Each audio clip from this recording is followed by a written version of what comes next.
Chapter 22, Chapter 146, Frustration. JJ's POV. I don't want to ask.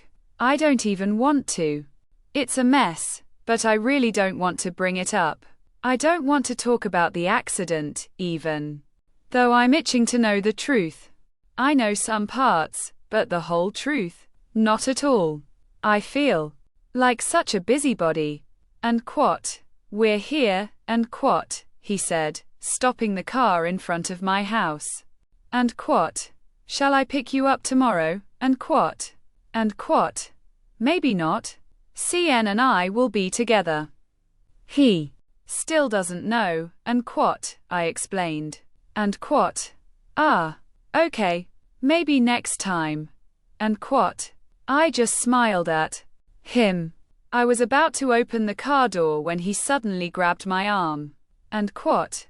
Wait a second, and quat, he said. And quat. Why, and quat? I asked. He suddenly let out a sigh and closed his eyes. I raised an eyebrow at him. And quat. You want to kiss my fist? And quat? I asked, shooting him a glare. And quat? Just one, and quat, he said, annoyed. And quat? That's too much. And quat? And quat? I'm just trying to make up for lost time. And quat? Make up for lost time. And quat? What are you talking about? And quat? I asked. And quat? Well, Kiefer has kissed you so many times, but me only a few, and quat, he explained. I immediately felt irritated by his words. He was competing with someone over me. And quat? What do you mean by that? And quat? I asked seriously. And quat? It's nothing. I'm just jealous, and quat, he answered like a child. And quat? You sound like a kid. Besides, this isn't a competition. And quat? I said, annoyed. And quat? Sorry. And quat? And quat? Oh, just be quiet. And quat? I said, offering a hug. He immediately smiled and hugged me. That sly guy took full advantage of it and didn't let go for a while. I opened the car door and got out. I waited for him to leave before approaching our gate. I was about to step inside when another car stopped in front of me. Who is this? The car door opened, and Kiefer was standing there, looking at me angrily. And quat? Why not? And quat? Before I could finish my sentence, he suddenly grabbed my arm and dragged me toward his car. And quat? Get in, and quat, he ordered. I stood frozen in front of the car. I looked at our open gate, then back at him. If I ran inside, he might not be able to catch me. He wouldn't dare enter the house because Aries and brother Angelo were there. And quat? Don't even think about it. And quat? Kiefer said. Am I that obvious? He already figured it out. Damn it. The moment I got into his car, the situation completely changed. He got in immediately, and before even starting the engine, I was already gripping the seat tightly, because this idiot drove like a maniac. He really thinks he's a race car driver. But what about me? His poor passenger. As he drove, I watched him.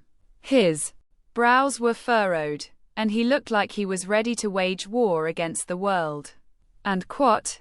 Where are we going? And quat? I asked. He didn't answer. Turn right, turn left, straight ahead. I looked up at the sky. The sun was setting. Brother and the others must be worried about me. I pulled my phone out of my pocket. I was about to text Cyan and brother when Kiefer suddenly snatched my phone and tossed it toward the dashboard. And quat? I need to let my brother know. And quat? I said angrily. He didn't answer. He just kept his eyes on the road. Frustrated, I crossed my arms and leaned back in my seat. He's really testing my patience. So annoying. The drive felt so long. How long? I have no idea. All I know is that the sky was pitch black by the time we arrived. And the place we reached was even darker. Does he have something planned for me? We had stopped at the side of the road. There were no houses, no lights, nothing. It felt like we were in a newly built subdivision because of the gate we passed earlier. And what? Where are we? And what? I asked. And what? What did you and Yuri do? And what? He asked, his voice calm but laced with anger. Gulp. And what? We went to church. And what? I hesitantly replied. And what? What else? And what? And what? Went grocery shopping and cooked. And what? And what? What else? And what? I was starting to feel scared. I had no intention of telling him everything. If I did, he might get even angrier, just like before. And I don't want that to happen again. And what? We talked and looked at a picture. And what? I answered. And what? What else? And what? And what? Nothing more. And what? And what? What else? And what? He emphasized each word. I swallowed hard. What was his problem this time? And what? And nothing more. Is there supposed to be? And what? He looked straight into my eyes, and once again, my fear overpowered my courage. And what? Don't lie to me. And what? He said firmly. I turned my gaze away and took a deep breath. Because he's a king. And what? We kissed. And what? I couldn't even finish my sentence. He suddenly got out of the car and slammed the door so hard that the entire vehicle shook. He just stood there, staring off into the distance, his back turned to me. I watched as he ran his fingers through his hair multiple times, a clear sign of his frustration. I bit my lower lip. It was pitch dark outside, and the only light we had came from the car's headlights. I had no choice but to step out of the car. I slowly approached him, but I stopped when he turned to face me. And what? Kiefer? And what? And what? Why are you doing this to me? And what? He asked.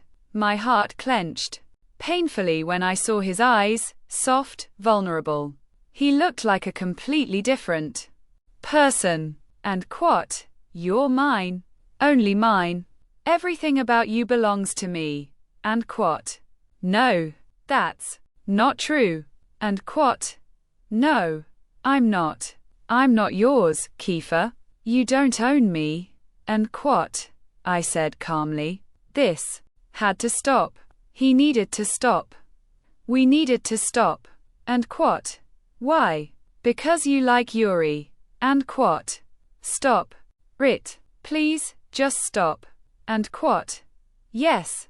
That's why I accepted his marriage proposal. And what? I said. Directly. He slowly stepped closer, and I met his gaze head on. And what? Liar. And what? My eyebrows furrowed. And what? You can't lie. And what? And what? I'm not. And what? I cut him off. And what? To me. And what? And what? What I'm saying is true. And what? I insisted. And what? And yet, you responded to my kiss that night. And what? He said bitterly. No, don't bring that up. I don't want to remember. Rit. And what? You responded to my touch. You moaned my name. And now you say you like Yuri. What? About me? What am I to you? And what? No, that was a mistake. Just a mistake. And what? You almost gave yourself to me. Tell me, how can you say Yuri is the one you love, And quat, he yelled in frustration. I couldn't hold back my tears any longer. They streamed down my face, one after another. And quat, yes, I'm not sure what I feel, but I know this is the right choice. Yuri is the one. I just made a mistake that almost involved you, and quat, I shouted back. And quat, you chose Yuri. Why? Because of that fucking engagement. And quat, no, and quat, then, why, and quat. I wiped my tears and gasped for air several times, trying to steady my breathing. My chest felt unbearably heavy. I never imagined we'd end up in this situation. And quat, because it's the right thing to do. I can't bear to see Yuri get hurt again for the same reason. And quat, I said, my voice trembling. I leaned against the car as my knees weakened. And quat, so even though I'm not sure, I accepted. I want him to experience happiness, and quat, so you chose to sacrifice your own feelings, and quat, he asked, his voice calmer now. I didn't answer. I just sat on the ground, continuing to wipe my tears. And quat, it's always about Yuri, and quat, he scoffed, making me look up at him. And quat, the, oh so genius kid. The perfect boy. The hair of Hanamichi. Yuri, the one everyone loves and cares for. And quat. He took a few steps back and looked up at the sky. I could see his frustration in every move he made. And quat, why is it always about him? Always. When we thought Percy was dead, he was the first one they worried about. But me? What about me? Nothing. No one even asked if I was okay. It was all about him. And now, even the woman I love. And quat, he shouted in anguish. I didn't understand what he was saying. Did he hold a grudge against Yuri? I forced myself to stand, watching him closely. But I felt my resolve shatter even more when I saw him crying. Kiefer. And quat, me? I grew up without a mother by my side. A father who was never there to guide me. I've been taking care of my siblings for so fucking long. And yet, no one ever asked if I was okay. And quat, my heart broke into pieces. I couldn't bear to see him like this. He wasn't the Kiefer I knew. This hurts. And quat, but him. Just because of a few scars, they almost rushed him to the hospital. As if being loved by everyone wasn't enough. And quat, I didn't wait for him to say more. I rushed forward and wrapped my arms around him, hugging him, holding him as tightly as I could. Red heart. And at that moment, my tears fell again. And quat, that's enough. Please, and quat, I pleaded. And quat, not you too, JJ, and quat, he whispered, hugging me back even tighter. And quat, please, and quat, this is wrong. So wrong. But no matter how hard I try, I can't fix it. I keep saying we need to stop. But how do I even do that? Here. How? It's okay if we both get hurt. I don't want to say a word. I don't want to make promises. Because, as Sayen once said, promises are meant to be broken. But in our current situation. And quat, no, I'm not, and quat, I said, feeling his deep, shaky breath. And quat, I can't lose you, and quat, he whispered. I simply closed my eyes. I didn't care if this was wrong. I was ready to make it right in any way possible. And quat, I love you so much. J, and quat, 2 hearts. I gripped his shirt tightly. It felt strange hearing those words from him, but it felt even stranger when I said and quat, I love you. 2. Kefir and quat.